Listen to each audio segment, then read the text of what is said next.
கிறிஸ்துவுக்குள் மிகவும் பிரியமான சகோதர சகோதரிகளே, இயேசு கிறிஸ்துவின் நாமத்தினாலே உங்கள் யாவருக்கும் எனது அன்பின் நல்வாழ்த்துதலையும் வணக்கத்தையும் தெரிவித்துக் கொள்கிறேன். இன்றைய பகலின் குளிர்ச்சியான நாளின் தியான வசனம் யோவான் எழுதின சுவிசேஷம் 6ஆம் அதிகாரம் 21ஆம் வசனம்.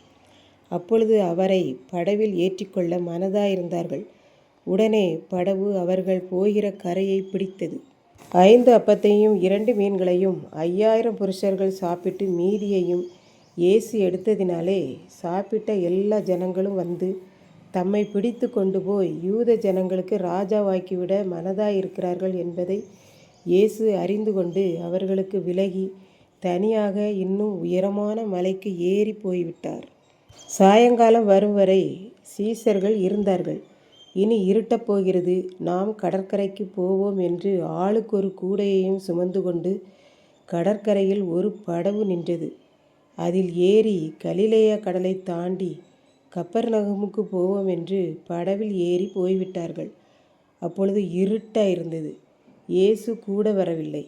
அவர்கள் ஏறக்குறைய 3 அல்லது 4 மைல் தூரம் தண்டு வலித்ததால் கைகள் வலி எடுத்தது. ஏனென்றால் கடலில் பெருங்காற்று அடித்தது. படகு கவிழ்ந்து விடுமோ என்று பயந்தார்கள். இயேசு அதை அறிந்து கடலின் மேல் நடந்து வந்தார். இயேசு படவின் அருகில் வரும்போது எல்லாருக்கும் பயம் உண்டாயிற்று. கடலின் மேல் நடந்து வருகிறது யார்? எதுவும் ஆவியாக இருக்குமோ என்று பயம் உண்டாயிற்று. இயேசு அதை அறிந்து, நான் தான், பயப்படாதிருங்கள் என்றார். அந்த நேரத்தில் இயேசுவை படவில் ஏற்றிக்கொள்ள சீசர்கள் மனமுடையவர்களாய் இருந்தார்கள். காரணம், எந்த ராத்திரி ஆனாலும் மலையில் ஏறி போனவர் இறங்கி வரும் வரை நாம் காத்திருந்திருக்க வேண்டும் என்று அறிந்து கொண்டார்கள். இயேசு நம்மோடு இல்லை என்றால் நாம் இந்த உலகமாகிய படவில் வாழ இயலாது என்பதை அறிந்து கொண்டார்கள். ஆளுக்கு ஒரு கூடை நிறைய ஆகாரம் கிடைத்துவிட்டது, இனி இது போதும் என்று ஆண்டவரை விட்டு விட்டார்கள் என்று பார்க்கின்றோம். இயேசுவை படவில் ஏற்றிக்கொள்ள மனது உடையவர்களாய் இருந்தவுடனே படவு அவர்கள் போக வேண்டும் என்று நினைத்த கப்பர்நகூமின் கரையை பிடித்தது. அப்படியானால் படவில் ஏறினது முதல் கடலில் வந்த 4 மைல் தூரத்துக்கும் இயேசுவை படவில் ஏற்றி கொண்டு வந்திருக்க வேண்டும் என்கிற ஞாபகமே இல்லாமல், இயேசு படவில் இல்லாமல் மனதிலும் இல்லாமல் வந்திருக்கிறார்கள். ஆகவேதான் அவர்களுக்கு அந்த கஷ்டம் வந்தது என்று பார்க்கின்றோம்.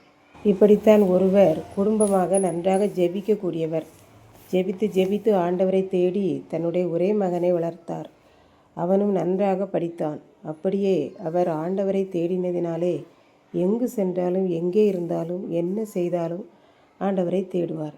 ஆண்டவரும் அவர் குடும்பத்தின் மேல் இரக்கமுடையவராய் அன்புடையவராய் அவர் கேட்கிறவைகளை எல்லாம் அருளி செய்வார். இவர் எப்போதும் ஆண்டவரே, என் மகன் மருத்துவராக வேண்டும், அதற்கேற்ற ஞானத்தை நீர் என் மகனுக்கு தாரும் என்று கேட்பார். ஆண்டவரும் அவர் ஜெபத்தை கேட்டு மகனை மருத்துவ படிப்பில் சேர்ந்து படிப்பதற்கு நல்ல ஞானம், அறிவு எல்லாவற்றையும் கொடுத்தார். மகன் மருத்துவராகி கல்வியை படித்து முடித்தான். அரசாங்க மருத்துவமனையில் ஒரு நல்ல மருத்துவராக வேலை பார்த்து கொண்டிருக்கிறான். இப்போது தகப்பனார் நினைத்தபடி மகன் மருத்துவராகிவிட்டான். மாதந்தோறும் கை நிறைய சம்பளம் வாங்கி வீட்டுக்கு கொண்டு வந்தான். நன்றாக சாப்பிட்டனர். தேவைக்கு அதிகமாகவே பணம் இருந்தது. வீடு கட்டினார்கள். தகப்பனார் நன்றாக செழிப்பாக கஷ்டமில்லாமல் இருந்ததினாலே கொஞ்சம் கொஞ்சமாக ஜெபிப்பதை மறந்து போனார். ஆண்டவரை தன் வீட்டிற்குள்ளாக வைத்திருக்காமல் போனார். வருடங்கள் 4 கழிந்தது. ஒரு நாள் தன்னுடைய மகனுக்கு காய்ச்சல் வந்தது. மாத்திரைகள் சாப்பிட்டனர், கேட்கவில்லை. பரிசோதித்து பார்த்தால் பன்றிக் காய்ச்சல் என்பதாக தெரிந்தது. இப்போதுதான் தகப்பனார் ஆண்டவரை நினைக்கிறார். ஆலயம் சென்று உருண்டு உருண்டு அழுது ஆண்டவரிடம் மன்னிப்பு கேட்டு ஜெபித்தார். இனிமேல் நீர்தான் எனக்கு, என் மகனுக்கும் என் குடும்பத்திற்கும் எல்லாமா இருந்து நடத்த வேண்டும் ஆண்டவரே. உம்மை என் முழு மனதோடு என் குடும்பத்துக்குள் ஏற்றுக்கொள்கிறேன் ஆண்டவரே. பணம் என் கண்ணை மறைத்து விட்டது என்றார். இதை கேட்டுக்கொண்டிருக்கும் எனக்கன்பானவர்களே, இன்றைக்கு நன்றாக ஜெபித்து கொண்டிருந்த நமக்கு பணம் நம் கண்ணை மறைத்து விட்டதா? அல்லது சொத்து, வீடுகள் போன்ற உலக மேன்மைகள் ஜெபிக்க முடியாதபடி, ஆண்டவரை நம் இருதயத்துக்குள் வைத்து கொள்ள முடியாதபடி மறைத்து விட்டதா? எது எப்படி இருந்தாலும் ஆண்டவரை நாம் விட்டுவிட்டால் நமக்கு இந்த உலக வாழ்க்கையிலே அடிக்கும் பெருங்காற்றுக்கு நம்மால் ஈடு கொடுத்து வாழ முடியாது என்பதை கற்றுக்கொள்கிறோம். ஆகவே நாம் நம் இயேசுவை எப்பொழுதும் நம் மனதிலேயே வைத்துக்கொள்வோம். கர்த்தர் தாமே நம்மை ஆசீர்வதிப்பாராக. ஆமென். ஜெபம். அன்பின் ஆண்டவரே, இந்த அருமையான நல்ல நாளுக்காக நன்றி செலுத்துகிறேன்.